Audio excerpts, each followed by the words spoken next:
بسم الله الرحمن الرحيم الحمد لله رب العالمين ثم الصلاة والسلام على أشرف المرسلين سيدنا وحبيبنا ومولانا محمد بن عبد الله وعلى آله وصحبه أجمعين أما بعد السلام عليكم ورحمة الله وبركاته. وعليكم السلام ورحمة الله وبركاته. أبامي نباتشالا بيبتي وبطلع كل بغداد لبايك إسلام ميديا tubaniriza mu session yaffe olunaku kuno olwaleero nkujjukiza tutambula ne bakadde baffe abala Baika Travel abo nno batusaamu nsimbi baganda baffe aba Iraj Foundation eyo charity organization etuteekamu kasimbi okubeera nga emirimu gino gibatuukako nga bwe gibatuukako. Mu session yaffe olunaku kuno olwaleero tuli ku nsonga yaffe enkulu ennyo yadde nga twazigabanyamu kati ziri ensonga bbiri: silatur rahmi, okuyunga oluganda, obulungi bw'okuyunga, emigaso gy'okuyunga na butya buteekeddwa okuyunga, wa qati'atu rahmi, n'okutulawo oluganda n'obubi akabi akanene akali mu kutulawo oluganda na nsonga ki eziviirako okutulawo oluganda na lwaki twandyewaze nnyo okutulawo wakati w'enganda zaffe. Programu eno tugitambuza ne muganda wange Haji waffe Semogere Hamza era nja kusaba Sheikh otolole salamu kuba tula ku lutimbe gaggadde. Assalamu alaikum wa rahmatullahi wa barakatuh. Wa alaikum assalam wa rahmatullahi wa barakatuh. Bakadde bange ab'ebitiibwa nga bwe tuzze tuddingana ensonga eno nti ekikwatagana n'oluganda bwe lwokizannyirako ozannyira ku kikuyunga wakati wo ne Allah subhanahu wa ta'ala. Sheikh yatusomera no hadith ngeri muttafaqun alayhi ng'oluganda lwasaba Allah subhanahu wa ta'ala nti yenna aluyunga Allah subhanahu wa ta'ala abeerenga amuyunga, ate na buli yenna alukutula Allah subhanahu wa ta'ala abeerenga akutulawo wakati w'omuddo oyo n'okusaasira kwa Allah subhanahu wa ta'ala. Session yaffe yaggwa twalitunuulira ekiyitibwa qati'atu rahmi, okutulawo oluganda kyeki. Sheikh yakitematema era n'akigaziya bulungi, kyekakasiza ddala nti mwenna abalaba session eyo mwakitegeera bulungi. Twayingira mu nsonga enkulu eyitibwa asbab, ensonga eziviirako okutulawo oluganda. Mu session yaffe yaggwa twatunulira ensonga zaali bbiri.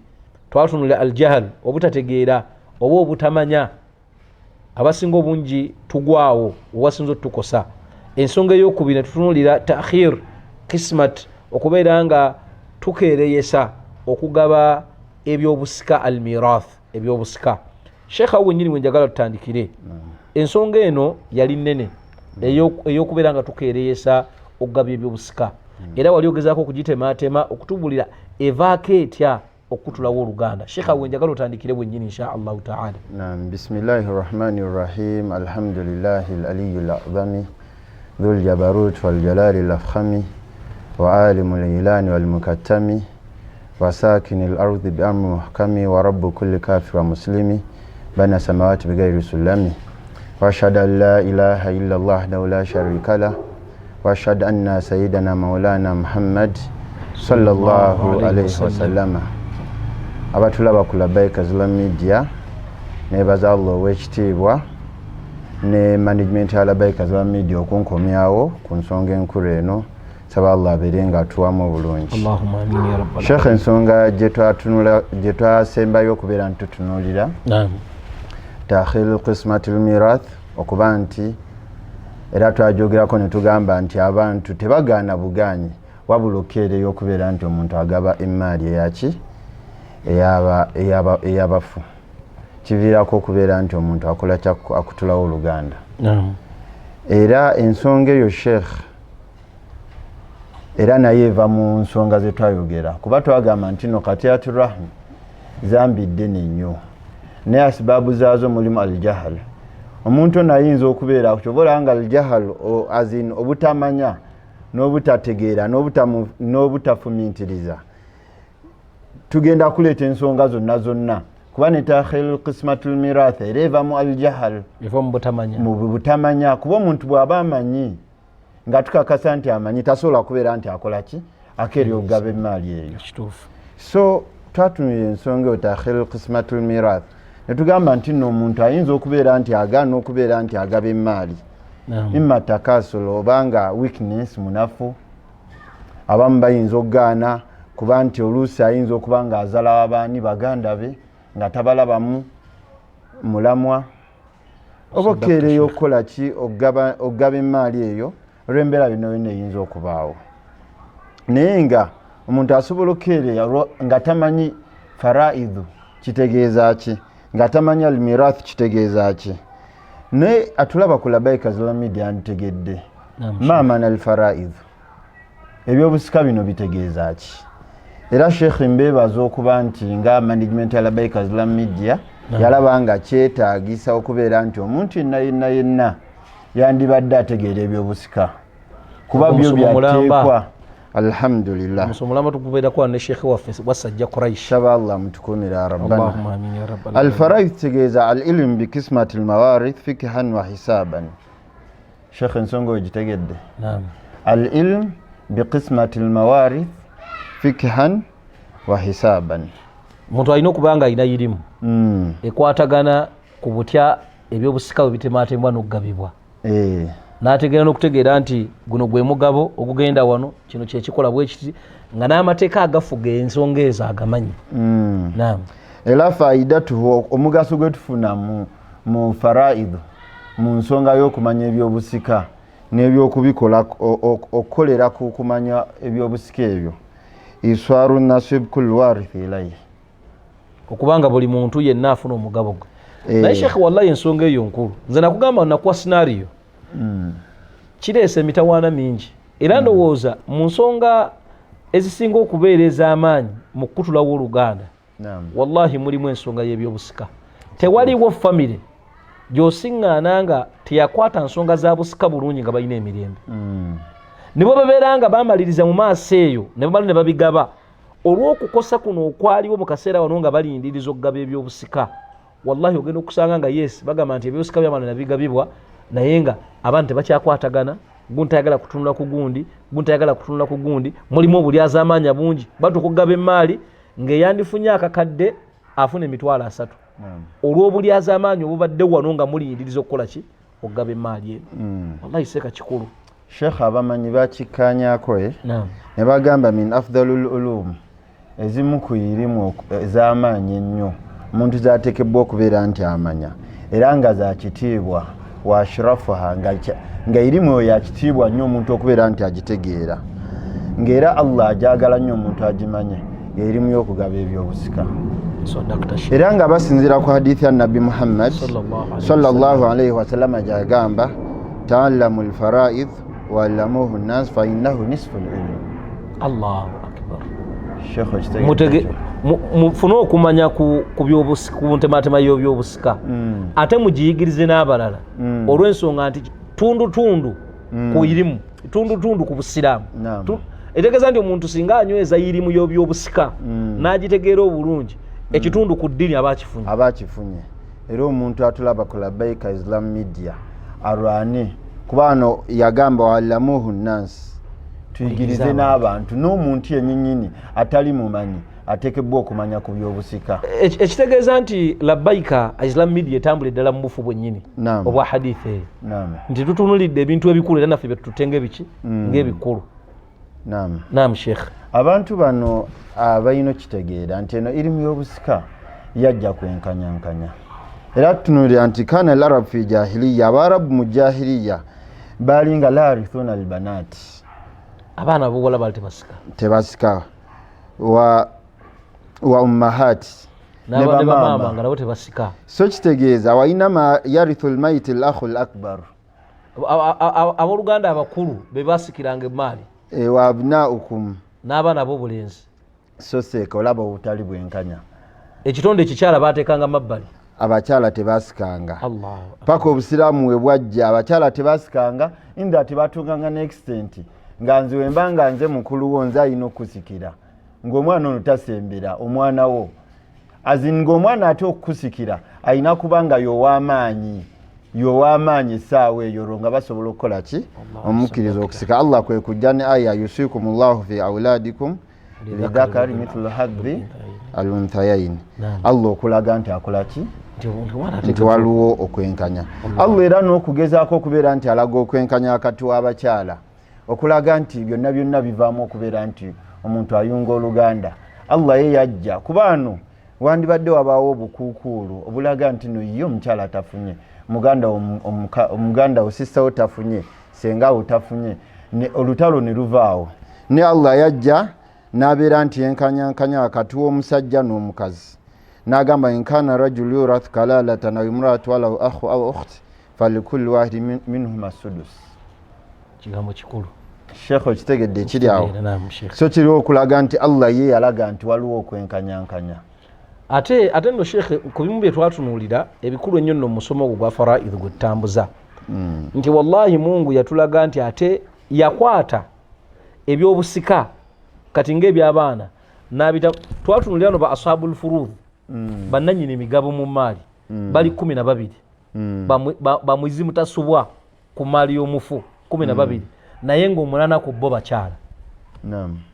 Olaba obwenkanya bwa Allah yashiftinga bano kwe baali batambulira n'aleeta obwenkanya naye ng'obwenkanya obwo ate buyimiridde ku bakyala. Wallahi nsonga nkulu nnyo Sheikh kyongera okulaga obwenkanya bwa Allah ebyo byonna byongera otulaga nti inna Allaha la yanzuru ala ajsamukum wala ala alwanukum walakin yanzuru ala ish ala qulubikum wa inna akramakum inda Allahi atqakum.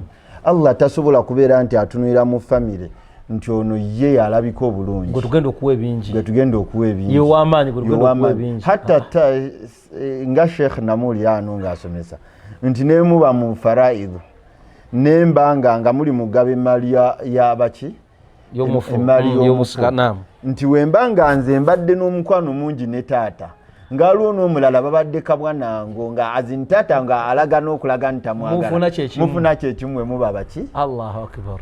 So awo wonna wongera okulaga obukulu bw'ensonga obwenkanya seka wallahi ensonga nkulu nnyo n'ensonga okuba nti Allah yennyini agamba faridhatun min Allah okunno okusalawo okuva eri Allah subhanahu wa ta'ala tebirimu byagamba nti ojja kuleeta endabayo ate n'amaliriza nga agamba inna Allaha kana aliman hakima. Allah subhanahu wa ta'ala atulumirirwa ate tutegere nti buli kyonna kyasalawo Allah kirina amagezi amakusifu ag'ekika ekyawaggulu. Sigamba nti Allah asazeewo obusazi ti yetutonda huwa rabbuna n'asalawo obusazi buli kyonna kyasazeewo kirina amagezi emabega waakyo ag'ekika ekyawaggulu amasufu agatayinza kubeera na kitonde kyonna galina Allah subhanahu wa ta'ala yekka. Ku nnamula zonna zaleeta Allah atulumirirwa ate ng'emabega w'ennamuleezo waliwo okutaasa kungi gye tuli. Sheikh kino kyongera otulagaye zino aya eziraga obukulu bw'oluganda Allah amaliriza inna Allaha kana aliman hakima ne wali ate we yagamba wattaqullaha alladhi tasaaluna bihi wal arham yagamba inna Allaha kana alaykum rakiba. Kyongera okulaga obukulu nti Allah akola kiwana akulondoola ate akumanyi ate yakutonda n'okulaga obukulu bw'oluganda nti omuntu ateekebwa okubeera nti akola ki ayunga oluganda. So mugaba kuno emmaali y'abafu mulimu okuyunga oluganda ate bw'ogigaba obubi mulimu okutulawo oluganda. Era Sheikh waliwo families nga zo obutabangufu bwava mu kukola ki ngeri gye bagabanamu ebyobugagga. Era tukubiriza wano atulaba ku Labaika Islam Media nga emmaali ya taatawo oba emmaali y'omuntu yenna agoyinako obuvunaanyizibwa oba yakubeererawo nga oteekebwa okubeera nti otegeera ku ngaba neeyo emmaali nga temunagigaba tubakubiriza mubeere nti mugaba emmaali kwe munaaba mugigabye. Sheikh eno aya okubeera nti Allah yennyini wa'da man ata Allah yennyini yasuubiza omuntu yenna yenna amugondera fi taqsimil faraidhu mugaba emmaali yamusubiza okubeera nti dukhulul janna yingira janna. Era agamba tilka hududullah ezo ze salusalo za Allah waman yuti llaha wa rasulahu yenna agondera Allah n'atambulira ku njigiriza z'omubaka we yudkhilhu jannatin tajri Allah agenda kumuyingiza ejjana ekulukutira wansi waayo min tahtiha al anharu khalidina fiha agenda gibeeramu mirembe na mirembe wa dhalika al fawzu al azim. Obunno bwe buwanguzi obw'ekika ekyawaggulu obusembayo okubeera obunene. Allah kuwa jjana so fenna twagala ki twagala jjana ate walax opposite yakyo muliro yakireta mu aya era agamba aman yasillaha wa naye buli rasulahu yenna ajemera Allah n'agaana okutambulira ku njigiriza z'owekitiibwa Muhammad n'abeera nga asala ensalosalo Allah z'ataddewo n'azibuuka naran Allah agenda kumuyingiriza omuliro jahannam fiha agenda kuwangaliramu ebbanga lyonna walahu adhabu muhin ate Allah agenda kumuboneza n'ebibonerezo nga biruma ate nga ebibonerezo ebyo bimufuula okubeera omunyoomufu ennyo. Allahu akbar. Yensonga y'okubeera ntugaba emmali yaki Sheikh era njagadde tusembyeyo n'ebyo ku taqsimul faraid. Naye wallahi seeka kano kankayiseewo eri abatula ku lutimbe gaggadde. Simanyi gwatulabe era mpuliriza weesize eki era oyimiriddewo weekutta okugamba nti awadde ebyo Allah byonna abyogera nze sijja kukyusaamu. Naye wallahi nkujjukiza nti nga bw'ozooziika naye emaali gy'olemeddemu okugiwa bannannyiniyo weerabidde nti nannyini kugireka yafa nga bwe yafa naawe ojja kufa. Naye ekibuuzo gwe Allah bw'anaakujjulula amaama rabbika mu maaso g'omulizi wa Allah ogenze naki? Allah ogenda mugamba ki? Kubanga singa wabadde nti emaali eno ey'obusika bwe tugifuna tusigalawo olubeerera muddu yandirwanyi naga nsijja gigaba kangisigaze kubanga ngenda sigalawo olubeerera. Naye wallahi wama alhayatu dunya illa mataa'ul ghurur. Bintu bya kiseera biseera ate ebigayaza. Era seeka bano abalwanira emaali eno butuufu shekhe wallahi tugenda kufa tugenda ewa Allah. Naye ettaka ly'omulwanira abamu balwanira mataka ettaka ly'olwanira noonalwanira yika mmeka noonalwanira 5 ku 10 bagenda kuteeka mu ki? Allahu akbar. Seeka kenkana kati ako ke bagenda okuteeka mutekaweza yadde ki? Seka naye wallahi Mungu naye seka tetulaba. Allah kyagamba ntuyina amaaso naye tetulaba. Tuyina amatu tetuwulira, tuyina emitima tegifumitiriza. Kubanga kino kyokka kyanditumalidde omuddo okutegera n'agamba nti kumbeere ne yatuuse ku fulaani. Ne bano bonna abali ku bijja be tutaddewo abantu abagenda mu 100 bonna tuzze tubateeka wano. Kati olwo ffe ate ng'example Allah azituwa ate nga tukimanyi ffenna almautu baabu wa kullu nasi dakhiluhu. Buli muntu alina okuguyingira. Era Sheikh wali nagamba nti wiki 3 emabega twafiirwa omu kubakulira abakyala mulabaika Allahumma ighfir laha Allahumma ighfir laha warhamha waskinaha fil janna.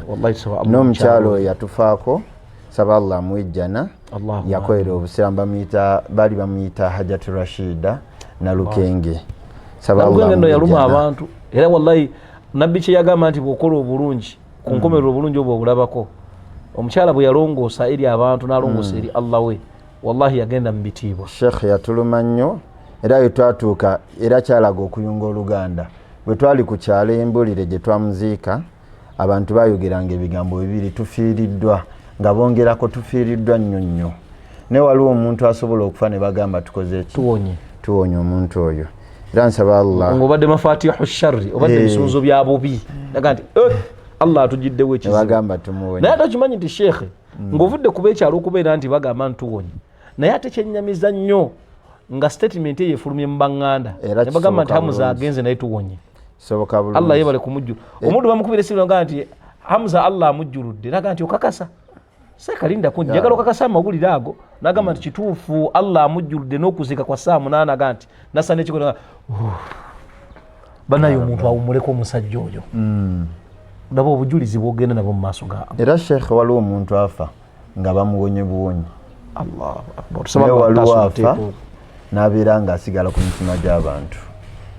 Era inshallah tusaba Allah amwijjana. Allahumma amin. Naam Sheikh eyo ensonga eya ta'khir qismatul mirath njagadde Sheikh tugikomyawo. Naam.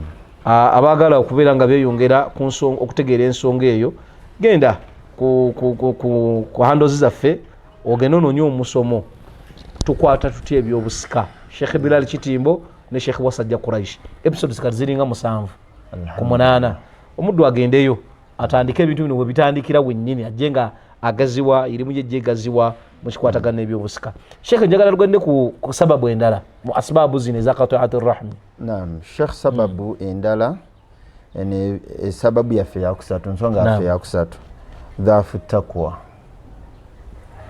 Kigambo kinene okubeera nti omuntu abeera weak iman okutya Allah nga kutininga kunafu ddala nafu mu kutya Allah kuba bimaana atakwa kitegeeza imtithali al-awamil imtithali al-awamirillah okubeera nti omuntu akola atya ayitiriza okukola ebintu Allah byakola ki byalagira wa ijtinabi nawahi mu kigambo ekitakuwa Allah nanyumirwa nnyo entemaatema yali sahaba ki yakitemaatema yali Ibn Mas'ud radiyallahu anhu yali ani subhanallah kivudde mu mitwe nabo yali atemaatema ekigambo ekitakuwa Allahu azza wa jalla wallahi yansanyusa mu ntemaatema gyakitemaatemamu yagamba nti kugondera Allah butamujemera kwebaza Allah butakafuwalira byengerabi kujjukira Allah butamwerabira yajjanga akitemaatema mu ngeri eyansanyusa nengamba nti wallahi singa tunyweza ebintu bino bye yaleeta wallahi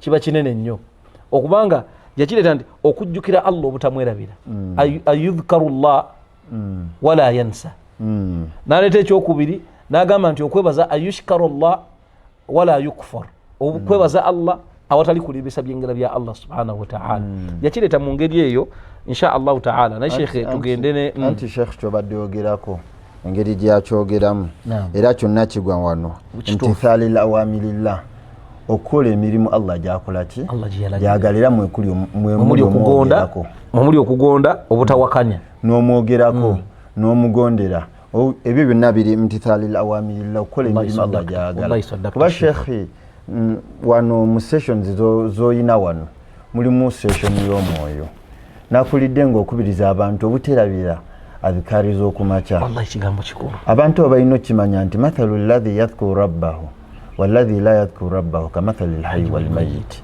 omutima buli lwogayalira okujjukira Allah gufa ate buli lwogutambuliza mu kujjukira Allah sabahan wa masa macha kawungeezi misana kiro omutima gwo gubeera ng'ekibala ekiyuliddwako enkuba ne kitiba dhikirullah kyekigimusa ky'omutima sayogera ku Allah abamulamu atayogera ku Allah abamufu so konna kuba kutya Allah omuntu aba atya Allah agenda kubeera nti amwogerako imtithali al-awamir ajja kuba akola emirimu ki Allah gyalagira era kyova olabanga era webongera okunnyonnyola takwa kitegeeza ki wano nga tukyali mu sababu yaffe mu nsonga yaffe tegeeza huwa al-amal bi taatillah okukola emirimu gyonna ng'ogikola kugondera Allah so seko okugondera Allah mwe muli okuyunga oluganda kuba twagamba Allah atugamba dda wa'budullaha wala tushriku bihi shay'a nayongerako abilwalidaini ihsana bidhil qurba wal yatama so Allah ayongera tulaga wattaqullaha alladhi zonna hadithi man kana yu'minu billahi wal yawmil akhir falyasir rahma zonna Allah ayongera tulaga obukulu bwaki bw'okuyunga oluganda n'okukiraba nti kiragiro okuva eri Allah subhanahu wa ta'ala era n'ayongera tulaga nti ate oba tobikoze ebyo oba omukoze eki oba omujemedde that means oba tomutya takwayo ebeera ekoze eki ebeera kusaba Allah atukumire obukkiriza awo nno waliwo edduwa gye tuteekeddwa okubeera nga abasiraamu twekwatako ennyo edduwa ey'okusaba Allah atukumire obukkiriza Allahumma ati nafsi taqwaha wa zakkiha anta khairu man zakkaha anta waliyuha wa mawlaha ya muthabbitu alqulub thabbit qalbi ala dinika wa ta'atika nduza bigambo bitwandibadde twesibako buli kadde okubanga twegayirira nabyo Allah subhanahu wa ta'ala shegena mu maaso n'ensonga eyo so mu mbeera eyo omwanadamu yandibadde eraliikirira nti wenaaba sitidde Allah nemutulawo oluganda tuba tujja genda kuba nabbi Muhammad sallallahu alayhi wasallama mu Bukhari era tugamba azada al-Bukhari fi adab al-mufrad mawqufa an ibn Abbas radiyallahu anhu wa qur rahma ataytuhu yawm al-qiyamah amama sahibuha buli mwoyo gonna genda kujja buli wa luganda yenna agenda kujja maaso gaki goyo omuntu yenna yalina omuyunga nga teyamuyunga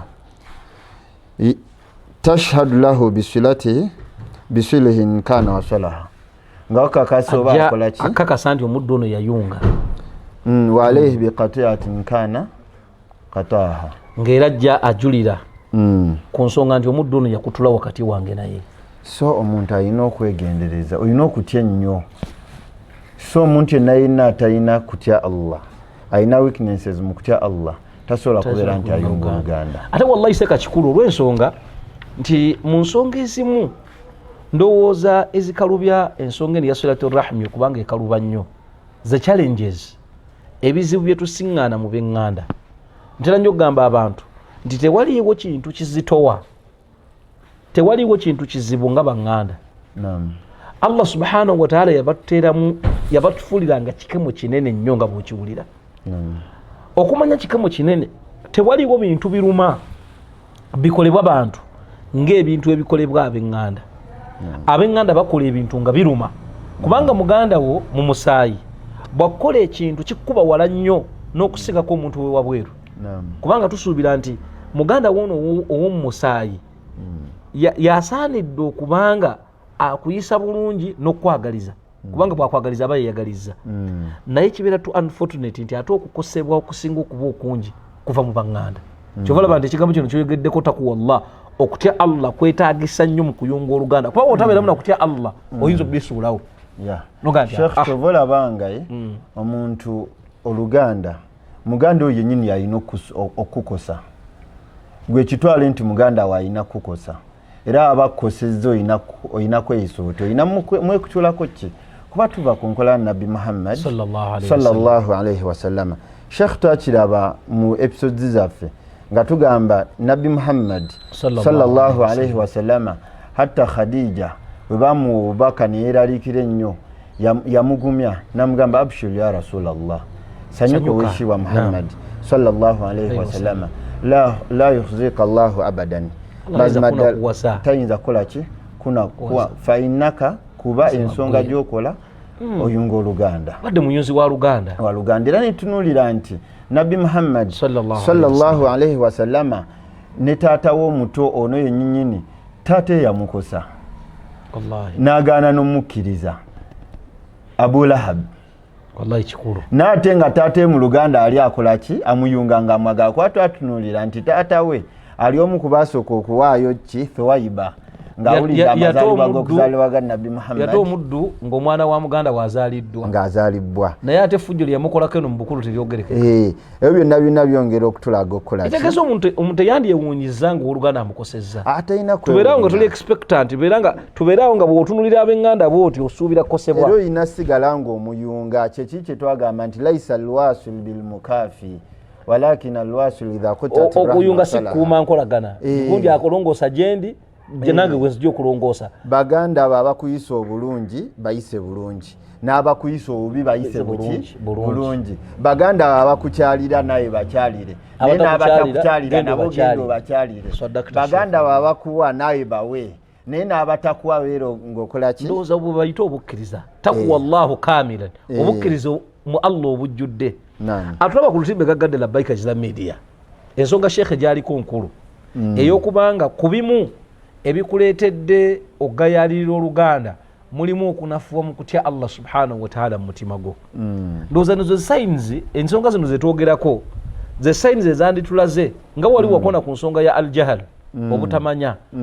Nze nalabawo ddala nti buli muntu yenna omunafu mu kuyunga oluganda era nga tafaayo ku ŋŋanda ze ategeere nti tamanyi abatamanyi abatatya Allah kabonera akalaga ntomanyi oba tomanyi oba totya Allah noneeyisa kinze ndi muki naye nga totya Allah nga toyunga luganda oba totya Allah. Tulinamu abaddu abagamba nti nze ndi musalafu. Omuntu oyinza omusanga n'obeera mu muzikiti nga mwosula n'obeera emakka nga gy'osiiba n'obeera wanga w'obeera naye nga toyunga luganda obanga okutula oluganda oba tolina kutya Allah. Ke kabonera akalaga nti okutya Allah ko kutono kutini. Wallahi saddaqta Sheikh. Era Sheikh twebaza bataata baffe ne twebaza bajjajjaffe baagezaako nnyo okutulaga ekyokukola mu kuyunga oluganda. Nze nsaba Allah asonyiwe mukadde wange Haji Asmani Kitimbo Allahumma ighfir lahu warhamhu nti baganda baffe bonna abakulu ffe tuyinza okuba tetwafuna ku mukisa ogwo naye baganda baffe abakulu maama waffe atuzaala mukadde wange omulungi Hajat Safina Kitimbo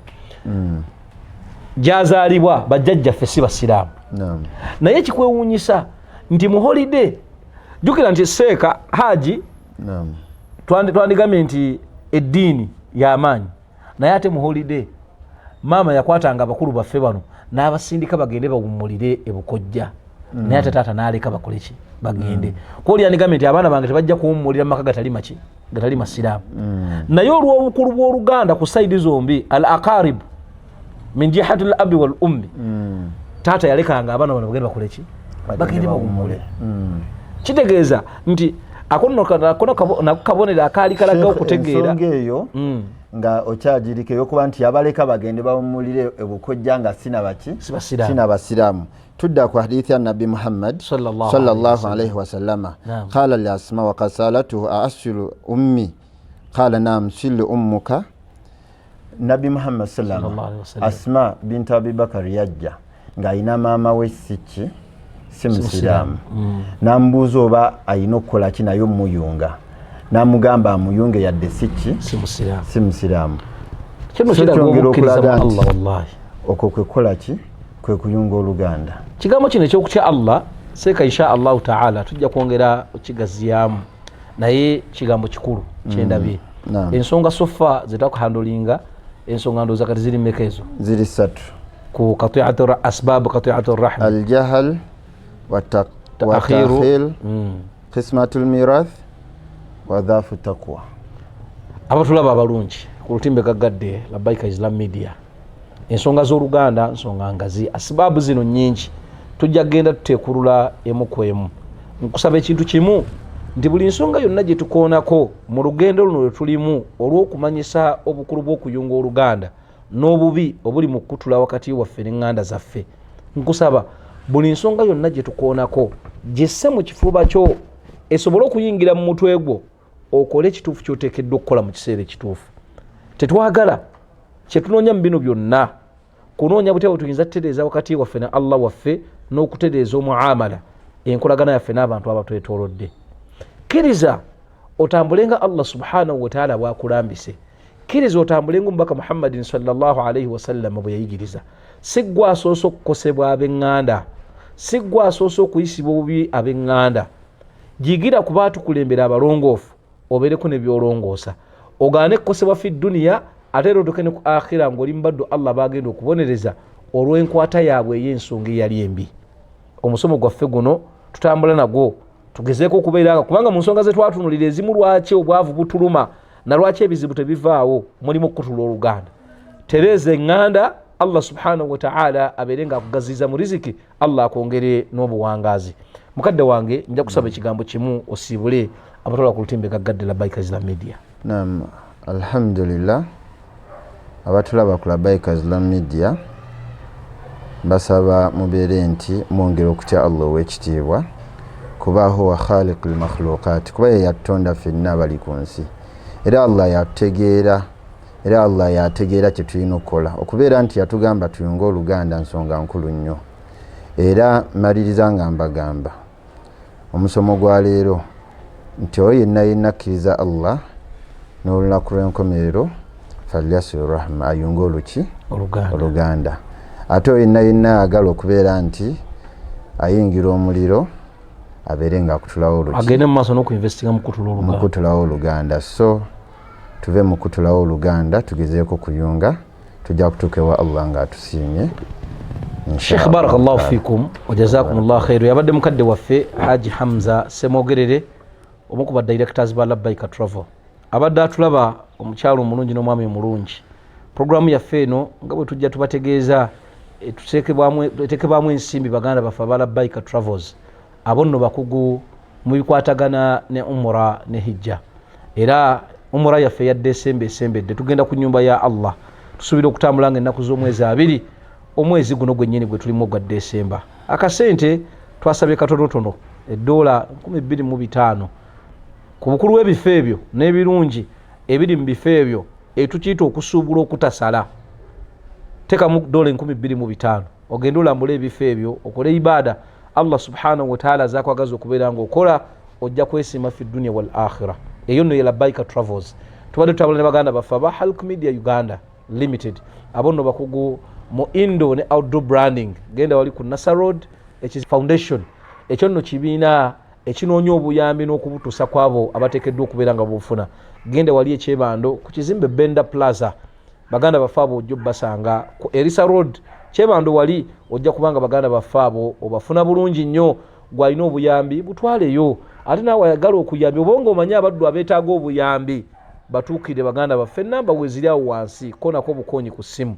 Tutambula n'abakyala aba Be Well Therapy abo nno bakyala baakuguka bwe tugamba okuguka baakuguka mukiyitibwa ekikula ky'omuntu. Butya bw'oyinza okuhandolinga emotions zo, oyina stress, oyina anxiety, oyina oyita mu mbeera ya depression, oyina ebikutawaanya ebitawaanya obwongo, mental disorders zonna, abo nno abakyala Allah subhanahu wa ta'ala obukugu yababawamu ekyo. Gendayo abakyala babeere nga bakukolako, enamba wezirawo wansi bakoneko bukonyi insha Allahu ta'ala, ensonga zijja kutambula. Tukujjukiza nti omwaka gutambula, omwaka ogujja omwana mutwale ku Aini Shams, essomero lyaffe ery'obusiraamu ne secondary nno ejja omwaka ogujja insha Allahu ta'ala. Barakallahu fikum wa jazakumullahu khairan fid dunya wal akhirah wa sallallahu ala sayyidina Muhammad wa ala alihi wa sahbihi ajma'in walhamdulillahi rabbil alamin. Wassalamu alaikum wa rahmatullahi wa barakatuh.